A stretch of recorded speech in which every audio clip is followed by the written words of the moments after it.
Hello, everyone. It's Friday again, and Constance and I had a pretty good night's sleep last night. I think we are pulling out of our expected reaction to our booster shot. I'd like to thank everybody that has sent us goodwill, get well type messages and stuff. And I even thank all the vaccine deniers and flat Earth people and climate change deniers who threw their 2 cents in about how we now have tracking devices coursing through our systems. Well, we're two almost 75-year-old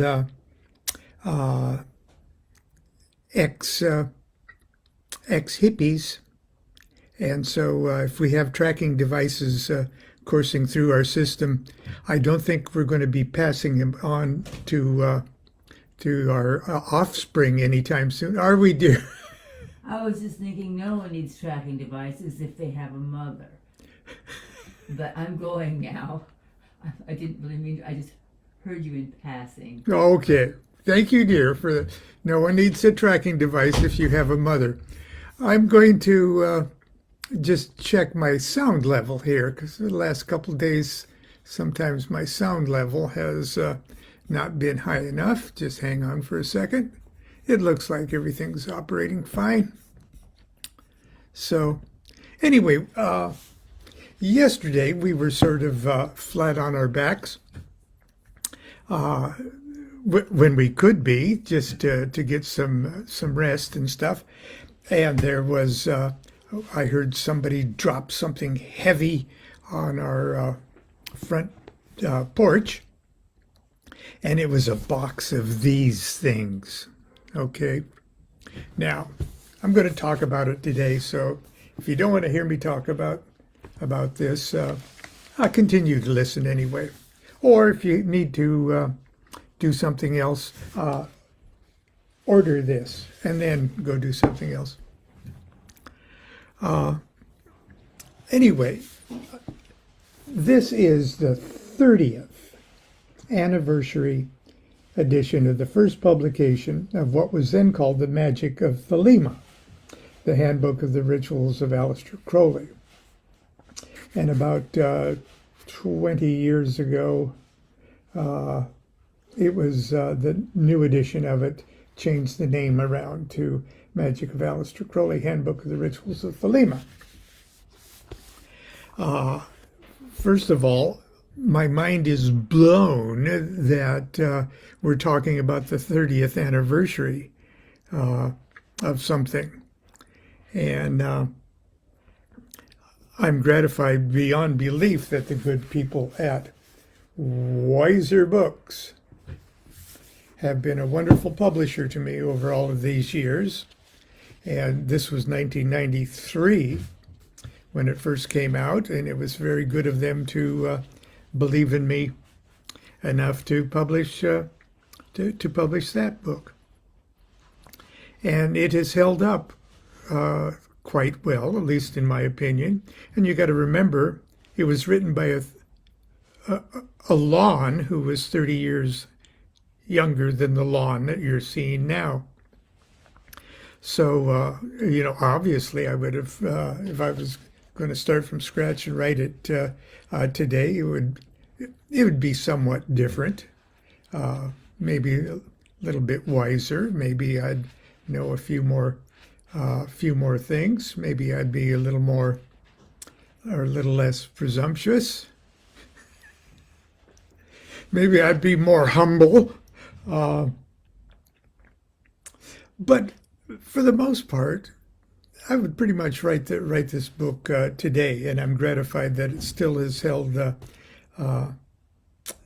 for all these years. This new edition is not only the 30th anniversary edition of it, but it has been included in a series of books that Weiser is publishing as a Weiser Classics. And for an author who's still alive to have his or her material, included in an anthology or in a series of volumes considered classics is kind of awesome, okay? And it makes an old fart like me feel pretty good. Here's what it says about Weiser Classics, and it's in the front of the book there, along with this beautiful color stele.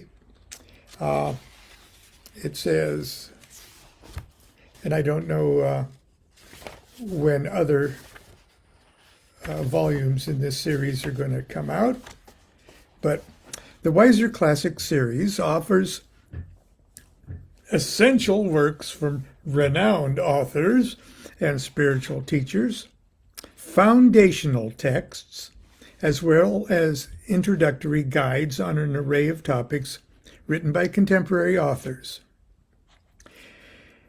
The series represents a full range of subjects and genres that have been part of Weiser's over 60-year-long publishing program. So I've been with them half that time. From divination to magic to alchemy to occult philosophy, each volume in the series will, whenever possible, include new material from its authors. Yes, there's new material in this book, mostly introductory material, and corrections, okay, or a contributor and other valuable additions. Jason Louv has a wonderful introduction to this book. The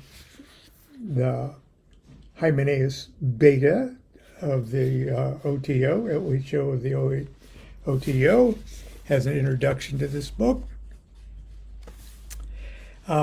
It'll be printed and produced using acid-free paper. I took enough acid for both of us.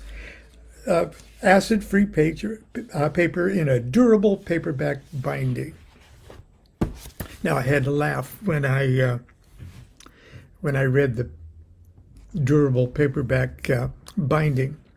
Back in 1993, not 1893,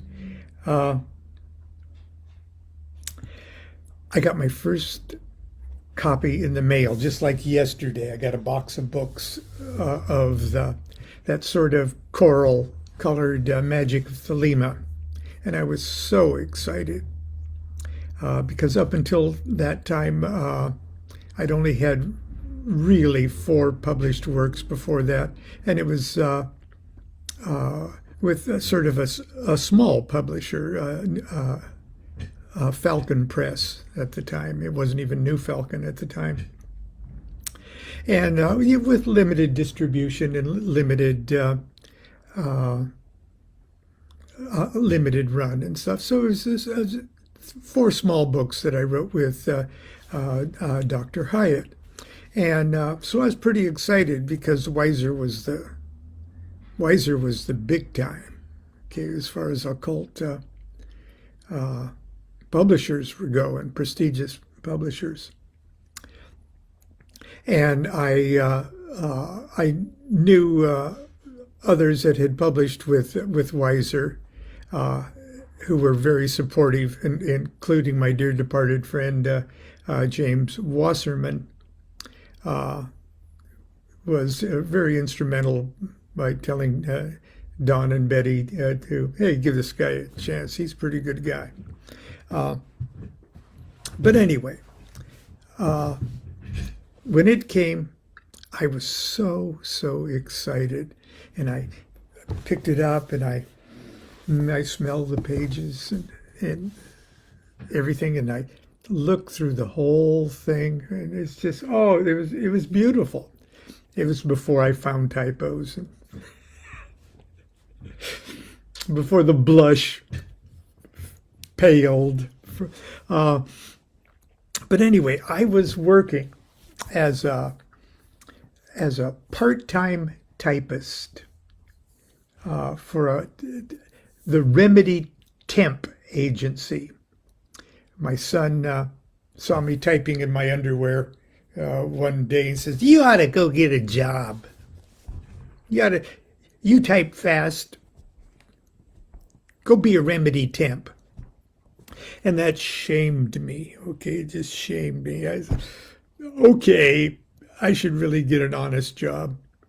And because during the 2 years I worked with Falcon Press, I literally worked 8 hours a day, 4 days a week, writing with Ellen or with Christopher Hyatt, and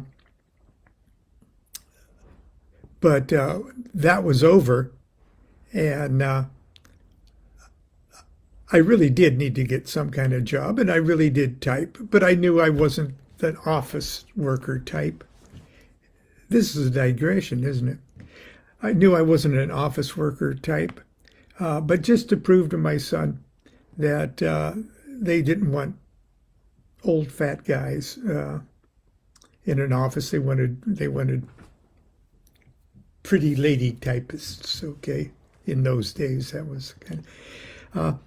But I put on a suit and I got on my motor scooter. I didn't even have a car in those days. I had a motor scooter. And I was so big, I was about 300 pounds.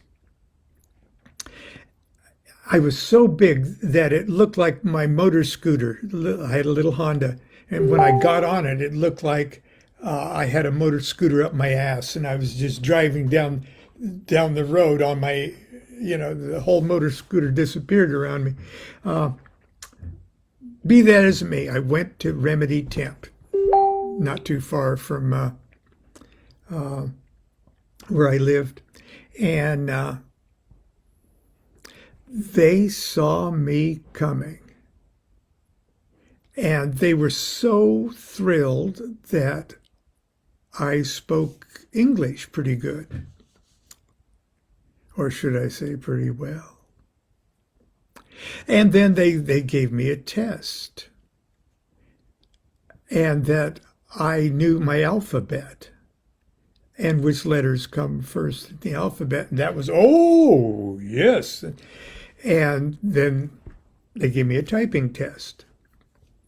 And, I think I typed, it wasn't anything big, maybe 65 words a minute or something like that. And they went, oh, wow, he speaks English and he knows his alphabet and he types 65 words a minute. I got a job right away and they sent me off. That was a digression. At that job, at the same time, Magick of Aleister or Magick of Thelema came out, and I got a chance to bring that book to work at that copy machine, and I was going to make some copies of different sections of the book so I could send it out to people. And I had to sneak the book into the copy room, and I laid it out on the top of the copy machine, and I closed the lid carefully, and I made a few copies of a few pages. And when I opened the lid and picked the book up, the pages had come out of the book.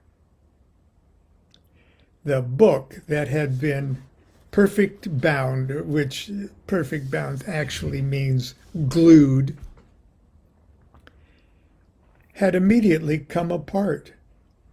And the pages just dropped out of the book. I was absolutely heartbroken. And I figured, well, maybe they sent me a flawed copy. I actually called them and come to find out that something must have happened where they manufactured it. It might have been up in Canada, where the glue froze or something like that. And all of the books were falling apart. But interest in Aleister Crowley was so high that already the book had sold quite a bit of copies. And every one of those, which is good for a new author with a publishing house, every one of them called and complained that it fell apart. They didn't all call. Obviously, most of them didn't. But the ones that didn't call immediately ordered another book. So almost within a 6-month period, the book probably sold twice as much as it should have because everybody had to buy a second one. Anyway, in no time at all, the good folks at Weiser, they smythe sewn the binder of the next edition. So if you've got one of those first editions, and if you got the first printing of that first edition, you got a book that's likely fallen apart. And I immediately hole punched it and spiral bound my copy. It's the one I still use for these talks. But anyway, then of course in 2012, second edition came out with a new cover, fixed the typos and a bunch of other things, and now 10 years later, this edition right here. It is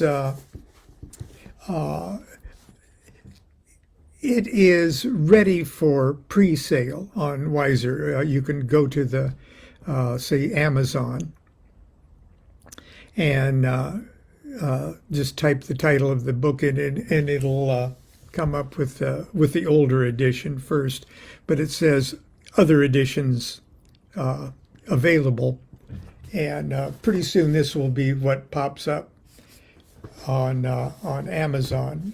But you can pre-order it right now on Amazon too if you know how to look around. So when it is available for immediate sale,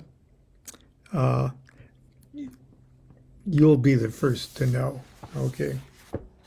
I'm just going to read one. Oh, yes, there is new material, including the wonderful kind words from Jason Louv.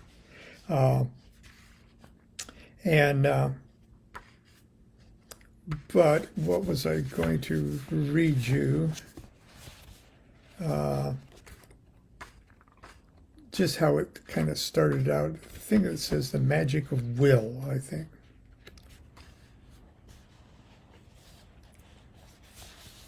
Now remember, I was probably writing this in 1991. Magic is the science and art of causing change to occur in conformity with will. The above definition of magic can be, and that's from Crowley, Magic in Theory and Practice.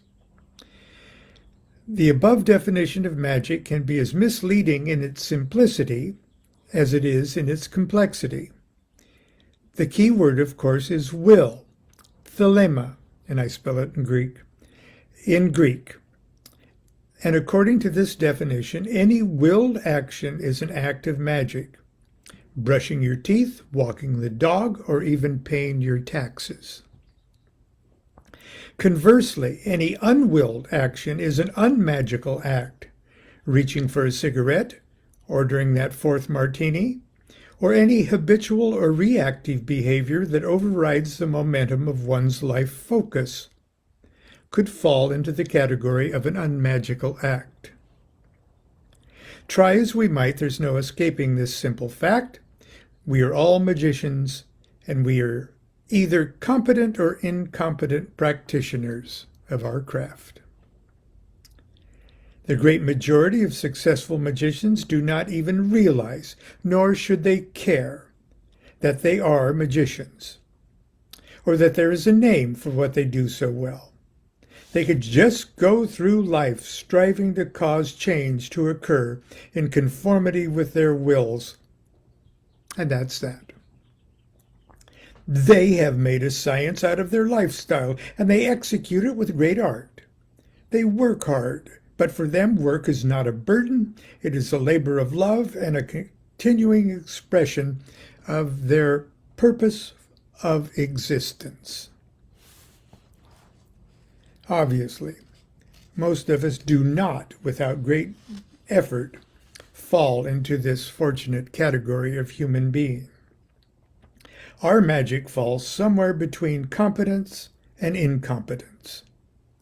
Occasionally we become aware of what our will is or might be and try to work the magic, but more often than not, we find ourselves simply responding to an endless chain reaction of external events and circumstances over which we have little or no control.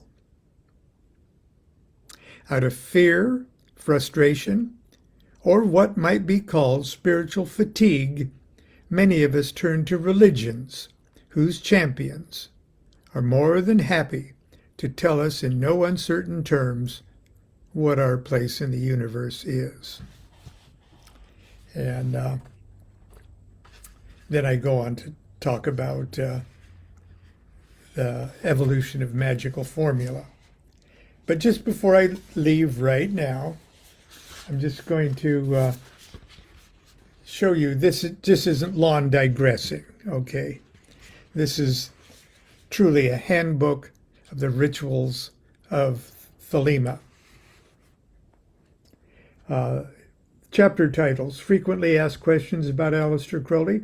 Chapter 1, The Magic of Will. Chapter 2, The Evolution of Magical Formulae. Chapter 3, the entire text of the Book of the Law. Chapter 4, Pentagram Rituals. Lesser Ritual of the Pentagram, Greater Hexagram Ritual of the Pentagram. And my commentaries on each of those. Chapter 5, Thelemic Rituals of the Pentagram, the Star Ruby, and Liber 5 Vel Reguli, and commentaries. Chapter 6, Hexagram Rituals, Lesser Ritual of the Hexagram. Chapter 7, Thelemic Ritual of the Hexagram, Liber 36, Star Sapphire, plus commentary.